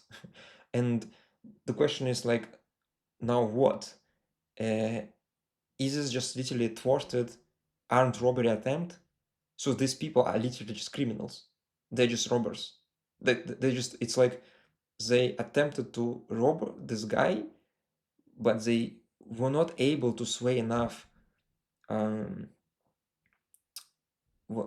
proponents on this side to make the robbery successful.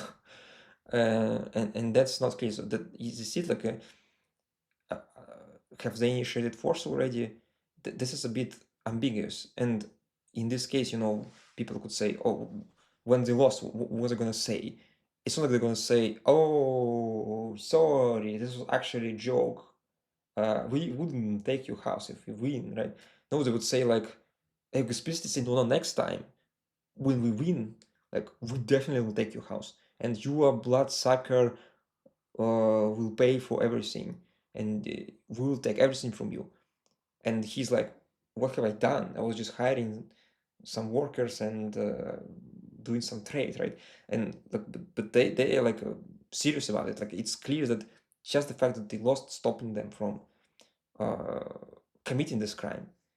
And by the way, as a side comment, I just want to point out that the same logic happens on the left, right? It's like they see this, restriction to welfare, healthcare, governmental healthcare as a violation of right to healthcare. So it's like murder. So when some Republicans are saying he wants to cut Obamacare, or like Charlie Kirk advocating for it, they think about it as an attempted murderer, right? And that's why we have all this political violence, right? That they think, oh no, like if these people got their way, and we see how serious they are about it, they would cut Medicare, and I would do the same. It's like it's true. I would just get rid of Medicare if I had a power to do so. So for them, it's like they already like committed this crime, and then well, you could use force against them. Yeah, of course you could take the guns away and everything. So that's the situation which we're in right now. So he kind of makes a fair point actually, but it's not clear how to resolve situation completely perfectly. But I would say we have to go back to again the fundamental principle. What is like in my best interest? Uh, is it in my best interest to like start literally killing communists today? Go kill Zohran Mamdani? And the answer is no, right? We could see what's going to happen. It doesn't change the mind of his supporters, right?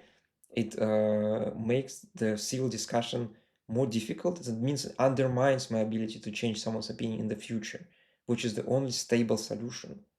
So that's definitely not going to help. It's definitely bad. And I use the same arguments with firearms.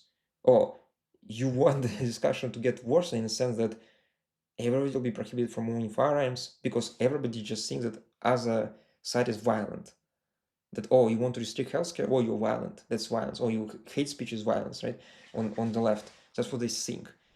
So if you say something bad on the internet, they will try to restrict gun rights for you. It's more like a reasonable compromise. So I think like it's part of the free market idea is that, yeah, we don't quite completely figure out what the optimal solution is, but if we think about each other as we're in the state of war, then we can't really move forward.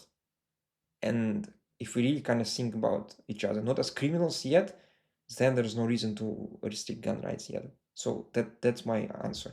I don't know whether it's convincing, involved a lot of these analogies, but let's move on. Our country has changed significantly since the 1700s. It has gotten too big, it's gotten too diverse, and it's gotten too divided as well. We have to interpret the Constitution through the lens of survival. If the government Yeah, and you see, he kind of says it like it goes too divided. So now, what you see, kind of means that, oh, this means we're kind of at war with each other. And then if this is my enemy, of course I'm gonna use all my means to destroy him, right? That's kind of the problem. So yeah, it's that's correct. Yeah, deems you an enemy, they will take your guns. That is true. Libertarians yes. aren't wrong about the danger of the state, but the root cause is not explicitly state power. The root cause is who wields the state power.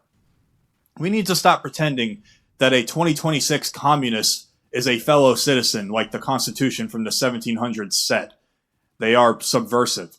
And in any sane society, the Communist Control Act would have been enforced 20 years ago already. In a perfect world, these people would be kicked out of the country because they hate America anyways. No, I understand what you're saying, but yes, the argument is like the same I gave. Like there is some sort of moderates in power. It shifts like left, right a little bit, and then whenever one side gets in power, it's gonna chip away some more freedoms from the other side. That so that's just doesn't lead anywhere. Um, yeah, in terms of deportation of communists, um, yeah, I don't I don't think you should prosecute people for political views. Yeah. You can't build a free society with people who want to enslave you with their destructive ideology. But libertarians don't get this. They operate on this suicide pact logic where they would rather let the country be conquered by subversives than violate the principle of No, I understand. It's not like I don't understand that, right? It's more like, well, if we truly think that we're in a situation of a civil war and we take it seriously, then situation is only worse for us. Because right now, okay, Mamdani won in New York. Now they have a social experiment. It's gonna fail, and it's only an advantage to us, right? If it's actually fail as compared to some more free market state, we kind of win the argument in the discussion. Uh, well, maybe, right? We don't know what's gonna happen. Uh, so again, but if we start fighting right now, then well, it just will become chaos. It's not like I think that, oh, these communists, they're benign and or they're not trying to destroy the country. No, that they're a real problem. It just I don't think that's the solution. Yeah. free speech for enemies of the state. But ultimately, and I Yes. mentioned this earlier, this brings us to the core philosophical failure of libertarianism. It's the rejection of hierarchy and the embrace of neutrality. They think everything is neutral. Libertarians claim the government should be neutral. They will say stuff like live and let live. They say the state shouldn't promote Christianity, but it shouldn't promote atheism either. They think there is such a thing as a moral vacuum. Yeah, but it's not like, yeah, about promotion, right? This is actually also a point which maybe this Pastor Dak also was trying to make. There's some sort of distinguish between like promotion and like enforcement of laws, right? The laws reflect certain morality. indeed, it could be Christian, could be not Christian. And yeah, I mean, the libertarians, I think, advocate for, well, I mean, most of them, for secular laws, which include like freedom of speech and freedom of expression of religion as well. Um, so that's kind of the point. There is no promotion, means there's no public schools which could promote atheism or religion. And there's no, state TV and so on. But yeah, if you have a state, or I mean, if you have some defense company anyway, they have some sort of set of rules which they're enforcing. Otherwise, how does it work? Or courts, they act on some written laws. The written laws is technically still, it's an advantageous invention. They reduce the number of possible disagreements because people inherently value agreement made in advance. So I wouldn't say the laws would disappear. Yeah. And let me tell you right now, there is no such thing as a moral vacuum. If the state stops supporting Christian values, it doesn't become neutral, it becomes hostile. When Yeah, it's true. Like, there is no moral vacuum in the sense that laws reflect some morality. That's the opposite of it is what I guess Popper called as open society, and it's not clear how it works. That's the problem. Yeah, this is some sort of moral relativist libertarian ideal, but it's kind of ill-defined. Yeah, because I can, what does it mean that somebody decide to kill somebody? It's as good as like not killing somebody. Yeah, but it's not what most libertarians think. when you remove God from the public square, you don't get a blank slate. You just get a new religion. You get wokeism. That's the left's religion. Well, okay, actually, that's also a very good point because indeed, well, right now we have public schools, and they're supposed to be secular, right? And I think that was the idea. And then Thomas Jefferson supported, yeah, as you remember, Thomas Jefferson supported the First Amendment, so he supported separation of state and religion, but he also supported public education. And he thought like, oh, no, nation need to be educated, so we need to teach in school like proper knowledge, about, well, secular sciences, right, and maybe civic sciences. I don't know. I don't know the details. But anyway, what actually happened is indeed when this Hegelian cult gave birth to Marxism, which was just nominally secular, it gave birth essentially to a new religion, and this religion just became the dominant religion in schools. So yeah, he is right. That's what happened. That because you didn't separate the state and education, you didn't actually separate state from religion, and you could just call it any words you want, but this is a religion. Marxism acts as a religion, and science there is nothing more than a cargo cult for science. So this is just propaganda. So he is right. Wokeism is a religion, and the solution is should be no public schools. You get the pride flag flying over American embassies. It's no longer a Christian nation because we wanted to get rid of it so bad. You get drag queen story hour at public libraries. Libertarians step aside and let this happen, though. They will say, well, it's a free country. If they want to read to kids in drag, that's their right. No, it isn't. That is degeneracy. That is a cultural conquest. That is. Well, in public schools, that's not freedom, yeah, because it's funded through coercion by taxpayers. In private schools, well, okay, the parents decide what they want to teach to the kids. Like, so what is moral degeneracy? Yeah, on the free market, it will be difficult for those kids to survive. So it's like the parents making mistakes. Targeted at children. Libertarians are incapable of distinguishing between, air quote, liberty, which is the freedom to do good and to raise a family and to worship God, and, air quote, license, which is the freedom to do evil and to degrade yourself and to corrupt your community. They mix these terms together, liberty and license. Yeah, I'm not sure I understand the term license, but and why he calls it like this. Uh, but yeah, I would say I understand freedom in some sort of simple way. Yeah, to just be able to do whatever you want, right? But then we live in a society, well, there are consequences to all your decisions. Um, and it's beneficial to build a society in such a way that if you hurt, inflict damage to other people, you get punished, like because that's the optimal solution for you to achieving your goals. Like if somebody hurt you, you want this to happen, right? And you, if you're a reasonable person, you don't want to hurt others. Mm. Well, it's a question how people use the freedom, to their advantage or not. Because in a capitalist society, all this woke stuff, I mean, it wouldn't fly very far. Like, what are you gonna, even today, like, kids get into woke colleges and then they're not getting a job.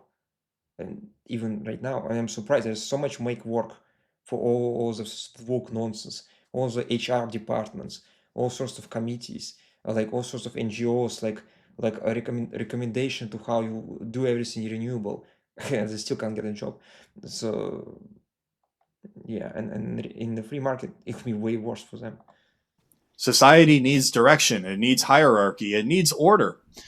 As a Christian and an American nationalist, I stand by the American virtues and I love liberty. It is what makes this country beautiful. But liberty without morality leads to the financial and the moral decay that we are all living through right now. Look around you. Politicians are selling out to corporate lobbying in APAC. That's gross. That's degenerate. That is betraying your own people for 30 pieces of silver. Sound familiar? Anyone read the Bible here before? You know, the rise. Actually, I haven't read, but well, I mean, he's right that mm, the moral values determine the politics. Yeah, but who's actually the problem here? uh, well, I would say the problem was those who is thinking that it's normal to violate the free market principles. Like the politicians are corrupt because already, like as a secondary effect, you already give them too much power because you normalize this violation of the free market principles. Mm. Of OnlyFans, that is degeneracy. It's like, oh, it's the free market, buddy. Just let them do what they want. No. Well, yeah, I mean, again, OnlyFans is, I would say, it's more like a sign of a bigger problem. Like the fact that this content has so many buyers means more like that these buyers have some problem, like that they end up in this sad situation or something like this. It's they not clearly judge what's best for them. Mm. It's not like the OnlyFans is the source of the problem. Oh, actually, I don't think we should just let them do that. It's the commodification of intimacy and something that's very inherent to the soul. It's like, nope, they'll just sell your butthole for $5 online. Well, it's true that it's not good for these women because yeah, it's beneficial to have um, some intimacy only for close people, right? People who are important for you to make it special. Um, yeah, but that could be addressed with secular arguments. Um, Every month. There's stuff like hoflation, degeneracy. Rabid feminism destroying the family, degeneracy. well, yeah, it's true. It destroys the family. It's bad, but well, in again, is Christianity the best way forward? Because where does this feminism come from, right? It came from the revolt against dogmas. Like these norms were dogmatic. Yes, they came from a religion, and without proper support of reason, they fell apart as soon as reason was allowed. That's how Christianity always worked. And again, going back to St. Augustine, like when he realized that if you allow reason, people question the morality of altruism, he just rejected reason. The same happened to Kant, right? Like when he figured out that altruism is incompatible with reason, he rejected reason, right? So that happens all the time, and well, the answer is like, okay, you need to explain why in the end feminism is bad, and that's the way forward. But that's like that's not the job of a religion. The similar like religion, by definition, is just faith. How you could explain it in using faith? All of this happened because we brought into the lie that there is no objective, air quote, good. We bought into the lie that everything is just a market choice. Well, yeah, that's partially correct. However, I don't even know about the feminism, yeah, because that is objective to some extent, at least what's good for you.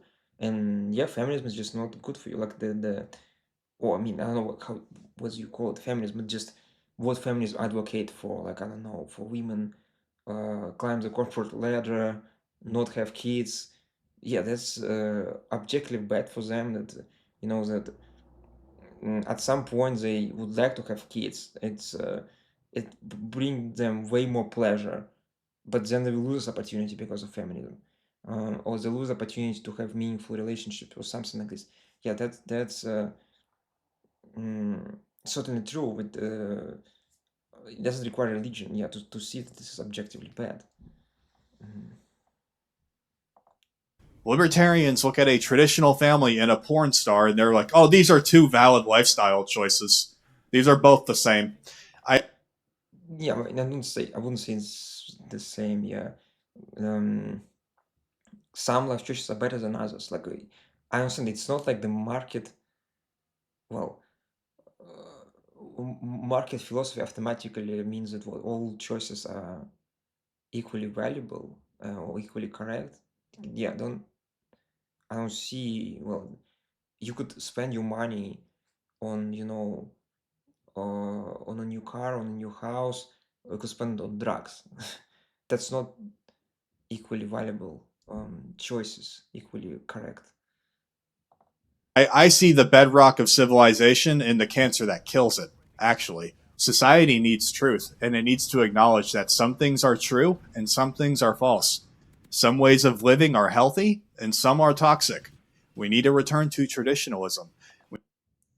Well, yeah, but I don't see why it's like need requires return to traditionalism, right? Because what is traditionalism? Like, you kind of move forward, not backwards. Like traditionalism was rejected for a reason, and we see what this reason was because there was no proper argumentation for it. Now we could have some arguments, but then it's not traditionalism. It's new rethinking. Like which part of traditionalism should stay where they were? Like what, rejection of reason, or what? Or like should ban sodomy, like Pastor Doug Wilson wants, uh, or what, gay sex, just because what? Like there's certainly, it's just more like we go forward with trial and error. We need to acknowledge that men and women are different and that the family is the building block of the nation Yeah, that's true. That my different. and that the nation answers to God only. But libertarians deny natural hierarchy. They are egalitarians in denial. They Yeah, not all of them. Yeah, I don't think so. Um, think if you remove the government, everyone will magically get along and they will all trade peacefully. They mm, well, okay. No, that's not true, right? I mean, I'm just saying, like, if you look at the extreme, right? If you look at some radical Islamists, right? They don't want to live peacefully, right? They want to conquer. They want to impose Islam on somebody else by force. So, in what sense you remove the government? Uh, you would have to defend yourself against them. So it's like you immediately will need some government or some defense firms. But as soon as you have defense firms, you have to have some check and balances. You have to have some courts which determine who initiated violence, how and when does defense firm need to intervene. So yeah, it's not clear. And there's certainly true that if you get to less extreme examples, let's say in America, I usually use New Hampshire, right? So there's some indeed homogeneous high trust society. We could ask to what degree they need like a federal government. It's almost like they don't, right? And it's almost like indeed they could get along with way less government. Like they might need still some third party to resolve the dispute, but it seems like they don't need like a gigantic military, uh, because if there is no Islamist somewhere far away, they don't need to fight each other. So I would say kind of partially agree, but like we see how it works. Yeah, I don't know whether you could say if people are perfectly rational, would they still need a government? That's not obvious, because instead, even you follow reason, you will still make mistakes. And then if two parties disagree because of someone's mistake, how they resolve this conflict? They probably need a third party, but will it have enforcement or not? I don't know, because there are ideas that it could be done through reputational damages only. I don't know. So it's kind of hard. I mean, in the situation of somebody committed like a serious crime, like murder, that's probably impossible. But it's like rare that you have murder in New Hampshire, right? Ignore reality. People are different. IQ distributions are different. Cultural temperaments are different. And a society requires authority. Someone has to be in charge. It doesn't matter if it's a group of one and one other guy, or if it's 10 people, or 100, or 1,000, a million. It doesn't matter. Someone has to be in charge. Leadership's important. Like, what does it mean? It's not clear. If he's trying to make the same point as I did, that well, we need a third party to resolve conflicts, right? Um, then I agree. But if we say like, well, we need abstract leadership to guide the country, then it's just not true. I mean, what does it mean? Like, is Elon Musk not enough leadership for you to just maybe follow his ideas, maybe don't, like join him in his mission to get us to Mars or don't? I just don't see like why this is needed. Like I know authority is just too vague concept. Like, I don't follow authority. Yeah, I mean, I look at some people ideas. I think about them, whether I agree or disagree, and would I like to listen more to this person or less. And that's how I move with my life. Mm, And if the leadership is not a righteous Christian hierarchy, it will be a demonic globalist hierarchy or ran by somebody else. Cough, cough, you know who. Libertarians live in a fantasy world where power doesn't exist. I miss the classical libertarians. Those yeah, but that's not necessarily true. What does it mean? I'm confused. kinds of guys I fuck with. You know, at least their logic is coherent. You know, even if I disagree, at least they kind of make sense. These libertarians we have now are just like liberals because they're materialistic and they're egalitarian. Yeah, I would say I'm probably materialistic, but I mean, I'm not egalitarian. Like, okay, what egalitarian means? Moral relativism and the idea that each life has equal value. Mm, yeah, that's I wouldn't agree with. That's pretty much it. That is why they are wolves in sheep's clothing. They side with liberals more than they do with us because at the end of the day, they are both materialists. They both agree that tradition is an obstacle to progress. They both agree that religion should be private and it should be weak.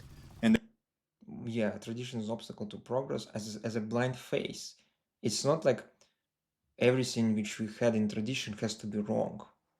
and we have to reject it like feminist ones. No, it's like we need to understand which ideas were wrong and which were right, uh, instead of having a blind faith like in religion, and that's how we move forward. And the blind faith, yeah, it prevents us from moving forward.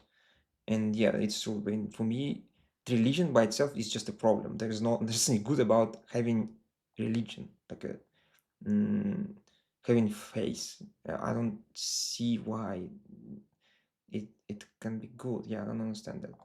They both agree that national borders are impediments to the global economy. Isn't it really funny Yeah, overall, yeah.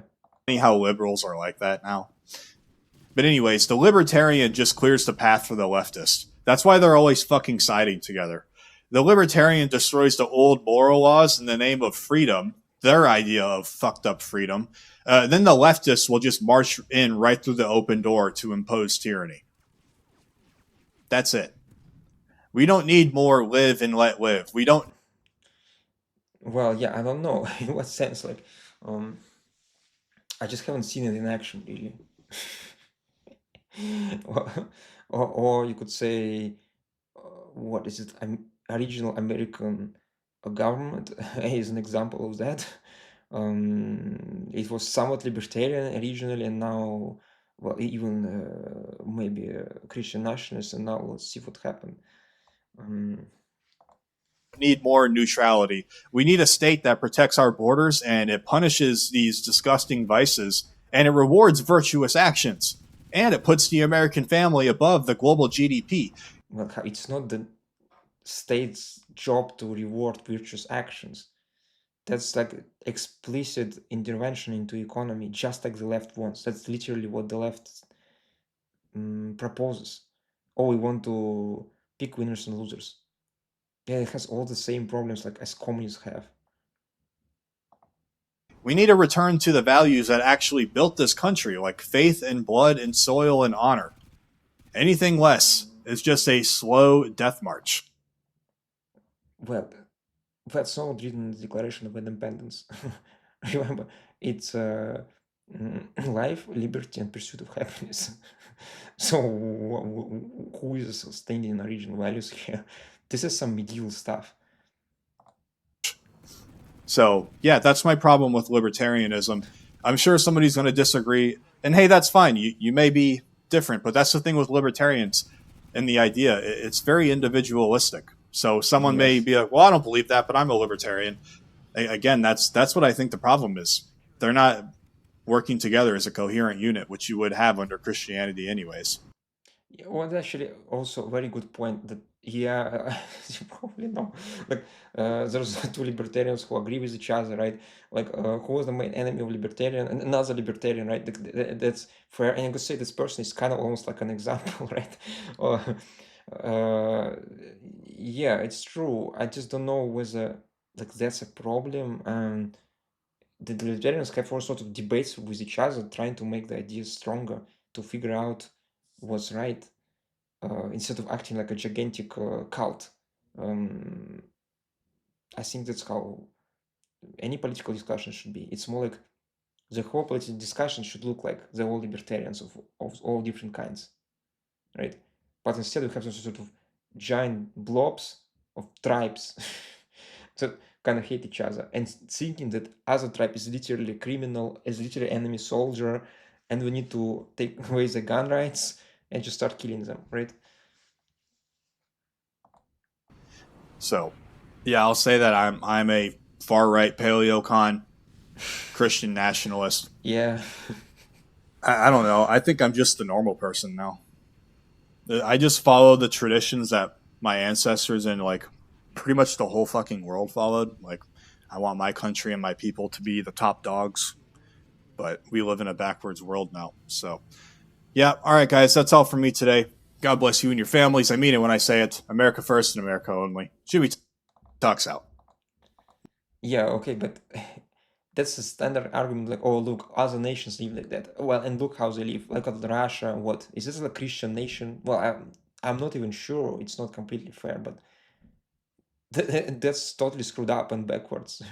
Do you want to live in Russia? And if you are you a fan of Middle Ages, right, or what?